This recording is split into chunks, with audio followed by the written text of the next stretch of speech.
कभी सोचा है कि एक छोटा सा वादा लीगली बाइंडिंग अग्रीमेंट कैसे बन जाता है? मतलब एक ऐसा अग्रीमेंट जिसे कानून भी मानता है। ये ये बिल्कुल एक मजबूत इमारत बनाने जैसा है, ईंट पर ईंट, परत दर परत।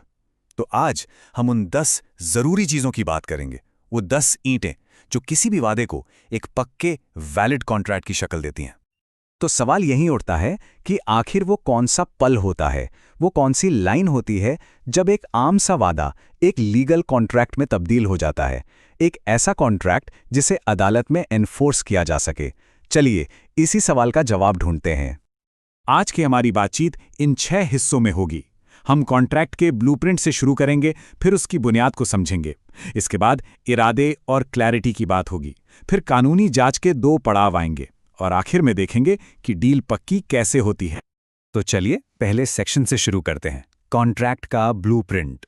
देखिए, हर मजबूत इमारत का एक ब्लूप्रिंट होता है ना?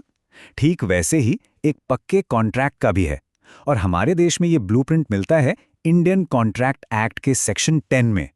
यही सेक्शन बताता है कि एक वादे को लीगली वैलिड कॉन्ट्रैक्ट बनाने के लिए कौन-कौन सी इंग्रेडिएंट्स चाहिए। अब आते हैं दूसरे सेक्शन पर, हमारी इमारत की नींव पर, यानी बुनियाद। लोग और वादे। भाई, कोई भी कॉन्ट्रैक्ट हवा में तो बनता नहीं, उसकी नींव लोग और उनके वादे ही तो रखते हैं। तो देखते हैं कि इस नींव के 2 सबसे जरूरी पत्थर कौन से हैं। तो सबसे पहली और सबसे बेसिक रिक्वायरमेंट कम से कम 2 पार्टियों का होना। सुनने में ये बहुत सिंपल लगता है, पर ये एक फंडामेंटल रूल है। कोई भी अकेला इंसान खुद से कॉन्ट्रैक्ट नहीं कर सकता।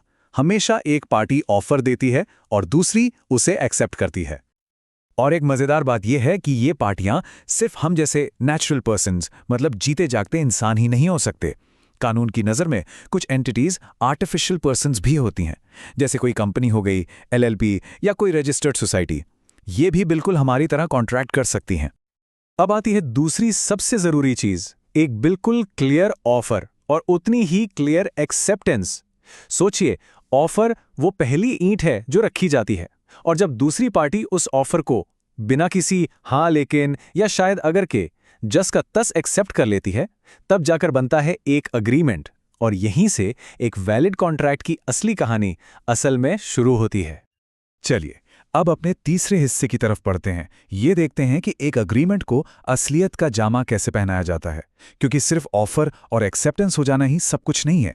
किसी भी डील की मजबूती इस बात पर टिकी है कि इरादा क्या था और बातें कितनी साफ थीं। तो तीसरी शर्त है कानूनी रिश्ता बनाने का इरादा। मान लीजिए किसी दोस्त को डिनर पर बुलाया और वो नहीं आया, तो क्या उस पर केस कर सकते हैं? नहीं, क्योंकि वहां इरादा कोई लीगल बाइंडिंग बनाने का था ही नहीं, वो एक सोशल अग्रीमेंट था। पर हां, अगर शादी के लिए किसी कैटरर को बुक किया और वो नहीं आया, तो उस पर बिल्कुल केस हो सकता है, क्योंकि वो एक कमर्शियल अग्रीमेंट था जहां लीगल रिश्ता बनाने का इरादा साफ था। अब आते हैं चौथी जरूरत पर, सर्टेनिटी। मतलब हर बात पक्की और साफ साफ हो। फर्ज कीजिए कोई कहता है, मैं अपनी कार 50,000 रुपए में बेचूंगा। सुनने में तो बड़ा सीधा साधा सौदा लगता है, राइट? पर सवाल ये है कि कौन सी कार? अगर उस इंसान के पास एक से ज्यादा कारें हुई तो ये पूरा अग्रीमेंट ही अनसर्टेन हो गया। लाल वाली कार या नीली वाली, यहां क्लैरिटी है ही नहीं। और ये स्लाइड इसी फर्क को एकदम साफ कर देती है। एक तरफ है अनसर्टेन ऑफर जहां बस अपनी कार बोल दिया, और दूसरी तरफ है एक सर्टेन ऑफर जिसमें हर डिटेल साफ है। मेरी लाल मारुति स्विफ्ट जिसका नंबर DL1CAB1234 है, यहां कोई कंफ्यूजन की गुंजाइश ही नहीं है। याद रखिए, कानून को पक्की बातें पसंद है, अंदाजे नहीं। तो अब हम आ गए हैं कॉन्ट्रैक्ट के कानूनी जांच के चौथे हिस्से में, जो बहुत जरूरी है, रजामंदी और योग्यता। यहां पे कानून एक जासूस की तरह यह चेक करता है कि जो लोग अग्रीमेंट कर रहे हैं, क्या उनकी मर्जी आजाद थी और क्या वो लीगली ऐसा करने के काबिल भी थे। तो पांचवी और बहुत ही जरूरी शर्त है फ्री कंसेंट, यानी मर्जी में कोई खोट नहीं होनी चाहिए। मतलब सहमति बिना किसी दबाव के हो। अगर सहमति इन 5 दुश्मनों में से किसी एक की वजह से ली गई है, जैसे कोअर्जन यानी धमकी देकर, अनड्यू इन्फ्लुएंस यानी अपनी पावर का गलत इस्तेमाल करके, फ्रॉड यानी जानबूझकर धोखा देकर, मिसरिप्रेजेंटेशन यानी अनजाने में गलत बात बताकर, या किसी बड़ी मिस्टेक के कारण, तो वो कंसेंट फ्री नहीं मानी जाती और कॉन्ट्रैक्ट वैलिड नहीं रहता। छठी इसेंशियल रिक्वायरमेंट है कि जो लोग कॉन्ट्रैक्ट कर रहे हैं वो लीगली कॉम्पिटेंट हों। अब इसका मतलब क्या हुआ? सीधा सा मतलब है, एक, वो माइनर नहीं होने चाहिए, दो, उनका दिमागी संतुलन ठीक होना चाहिए, मतलब साउंड माइंड, और तीन, कानून ने उन्हें किसी भी वजह से कॉन्ट्रैक्ट करने से रोका ना हो। और एक बात गार्ड बांध लीजिए, किसी माइनर के साथ किया गया अग्रीमेंट वो शुरू से ही वॉइड होता है, मतलब कानून की नज़र में उसकी कोई वैल्यू ही नहीं है शुरू से ही। कानूनी जांच अभी खत्म नहीं हुई है। अपने 5वें सेक्शन में हम ये देखेंगे कि अग्रीमेंट में सब कुछ लॉफुल है या नहीं। अब कानून की नज़र अग्रीमेंट के मकसद और लेन देन पर होगी। ये पक्का करना जरूरी है कि सारी चीजें कानून के दायरे में हों। 7वीं जरूरत है लॉफुल कंसिडरेशन। लैटिन में एक कहावत है, क्विड प्रो क्यू, मतलब कुछ के बदले कुछ। हर वादे की कोई ना कोई कीमत होती है, जैसे बिस्किट खरीदने के लिए 10 रुपये देना। ये जो कुछ के बदले कुछ है, ये असली और कानूनी होना चाहिए।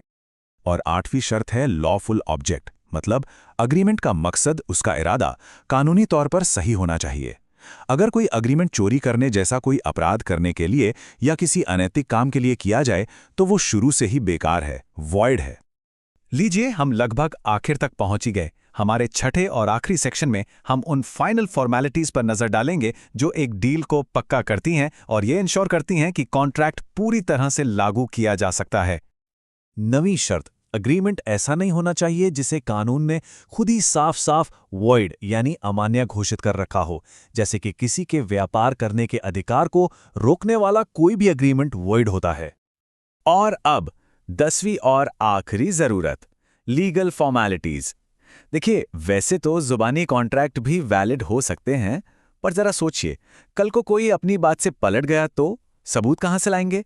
इसीलिए भविष्य के झगड़ों से बचने के लिए हमेशा यह सलाह दी जाती है कि कॉन्ट्रैक्ट लिखा पढ़ी में हो और जहां जरूरी हो उसे रजिस्टर भी करवाया जाए। तो चलिए फटाफट रीकैप करते हैं। ये हैं वो 10 मजबूत खंभे जिन पर एक वैलिड कॉन्ट्रैक्ट खड़ा होता है। 2 पार्टियां, एक क्लियर ऑफर और एक्सेप्टेंस, कानूनी रिश्ता बनाने का इरादा, शर्तों में सर्टेनिटी, आज़ाद रजामंदी, पार्टियों की कानूनी सक्षमता, lawful consideration, lawful object, agreement का वॉइड घोषित ना होना और आखिर में जरूरी लीगल फॉर्मेलिटीज। तो अब एक सोचने वाली बात, इन 10 शर्तों को जानने के बाद जरा रुक कर सोचिए कि क्या हमारी रोजमर्रा की जिंदगी में होने वाले सारे अग्रीमेंट्स वाकई में वैलिड हैं? इस पर विचार जरूर कीजिएगा।